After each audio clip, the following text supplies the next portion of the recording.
बिहार विधानसभा चुनाव 2020 में all India Majlis-e-Ittehadul मुस्लिमीन के साथ हो सकता है गठबंधन। इसी पर आज हम चर्चा करेंगे। उससे पहले आपको हम बताते हैं कि बिहार के किशनगंज में 8 और नए कोरोना मरीजों की संख्या बढ़ गई है, जिससे यहाँ के स्थानीय लोगों को डर और खौफ का माहौल पैदा हो गया है। लेकिन आज से हम चर्चा करेंगे कि बिहार विधानसभा चुनाव 2020 में क्या मजलिस-ए-इत्तेहादुल मुस्लिमीन के साथ गठबंधन हो सकती है, इसी पर चर्चा कर रहे हैं। बिहार की राजनीति में इस बार अलग ही देखने को मिल सकता है। हालांकि इस वक्त देश में लॉकडाउन है और बिहार के जितने भी मजदूर हैं वो जो बाहर फंसे हुए हैं वो बिहार धीरे धीरे आना शुरू हो गया है और बिहार सरकार इसको ला रहा है। हालांकि आपको बता दें कि पिछले विधानसभा चुनाव में ज़्यादातर जो परदेसी मजदूर थे जो बाहर में अपना रोजगार की तलाश कर रहे थे वो चुनाव में शामिल नहीं हो पाता था। गिने चुने ही लोग इस चुनाव में भाग लेते थे जिसको ज्यादातर राजनीति से दिलचस्पी होता था और किसी पार्टी से जुड़ा होता था। इस वजह से वो यहाँ पर आकर पार्टी के प्रचार प्रसार कर अपना वोट का भी इस्तेमाल करते थे। और दूसरी ओर अगर हम देखें तो चुनाव का माहौल एक अलग हो सकता है। आपको ये भी बता दें कि बिहार में रोजगार के नाम पर कुछ नहीं है, जिस वजह से परदेसी मजदूर बाहर गए हुए थे। अब इस बार उनका वोट का इस्तेमाल होगा और उन छात्रों के लिए भी वोट का इस्तेमाल होगा जो लोग यहाँ से बाहर पढ़ने गए हैं। हालांकि उच्च शिक्षा के लिए यहाँ पर उतना व्यवस्था नहीं है, जिस वजह से वो लोग बाहर पढ़ने गए हैं, लेकिन मौका मिला है इस बार अपना मत का प्रयोग कर सकता है। विधानसभा चुनाव 2020 का तो ऐलान अभी तक नहीं हो पाया है, लेकिन अगर 2020 पर चर्चा इस वजह से किया जाता है क्योंकि 2020 को ही चुनाव होने वाला है।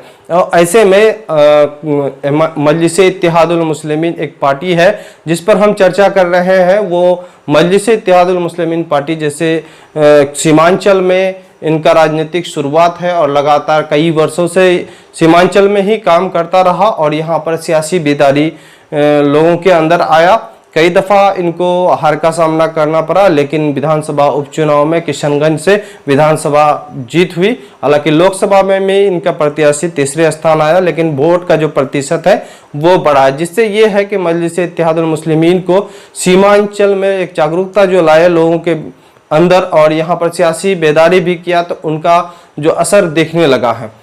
अब यह है कि सीमांचल से बाहर पूरे बिहार में पार्टी लड़ने के लिए तैयार है। इसमें कई लोगों का सवाल भी है कि पूरे बिहार से अगर मजलिस पार्टी लड़ती है तो उनको गठबंधन कर लेनी चाहिए, लेकिन सवाल ये बनता है कि कौन जो पार्टी है इनसे गठबंधन करने के लिए तैयार होगा। मुझे असंभव लगता है कि इनके साथ पार्टी गठबंधन करे। आपको हम बता दें कि इस वक्त जो है बिहार की राजनीति में जैसे नीतीश कुमार के जदयू और भाजपा के गठबंधन वाली सरकार है और एक तरफ वो मजबूत दिखाई दे रहा है, तो दूसरी ओर राष्ट्रीय जनता दल के तेजस्वी यादव नजर आ रहे हैं, जन अधिकार पार्टी के पप्पू यादव जी नजर आ रहे हैं और कांग्रेस यहाँ पर नजर आ रही है। तो मजलिस-ए-इत्तेहादुल मुस्लिमीन इन पार्टियों के साथ गठबंधन होना मुश्किल है। अलग अलग पार्टी से शायद इस बार फिर से चुनाव लड़ेंगे। तो अब लोगों के अंदर ये है कि यहाँ पर अगर गठबंधन नहीं होता है तो किस तरह का देखने को मिल सकता है। ऐसे में मजलिस-ए-इत्तेहादुल मुस्लिमीन ने पूरा ऐलान कर दिया है कि हम पूरे बिहार से लड़ेंगे, लेकिन उनको ये देखना होगा कि कहाँ से जो प्रत्याशी मेरा कामयाब होगा वहाँ से उम्मीदवार देने की ज़रूरत है। लेकिन अभी तक कोई उनकी तरफ से ऐलान नहीं है। अगर से आप तेलंगाना में हम देख रहे हैं कि वहाँ पर शिक्षा स्वास्थ्य पर जिस तरह से MIM काम की है, उस तरह से बिहार को भी ज़रूरत है शिक्षा स्वास्थ्य और रोजगार पर काम करने के लिए। लेकिन अगर मजलिस-ए-इत्तेहादुल मुस्लिमीन 15 से 20 सीट उसको मिल जाता है तो हो सकता है जीतने के बाद कांग्रेस, RJD और लोग जन अधिकार पार्टी से गठबंधन में लेकर के एक नया सरकार बने और उस सरकार बनाने में MIM की जो भूमिका है उसका रोल अहम रहे। और यही है कि यहाँ पर जब उसका रोल अहम रहेगा तो बिहार विकास करेगा और बिहार को जो है MIM के जो विधायक है उनका सोच और उनका जो काम करने का तरीका है वो बताया जाएगा उसी गाइडलाइन से जिस तरह से तेलंगाना में विकास हो रहा है, हैदराबाद में हो रहा है, बिहार में भी होगा और रोजगार, स्वास्थ्य, शिक्षा को लेकर के यहाँ पर भी बदलाव आ सकता है।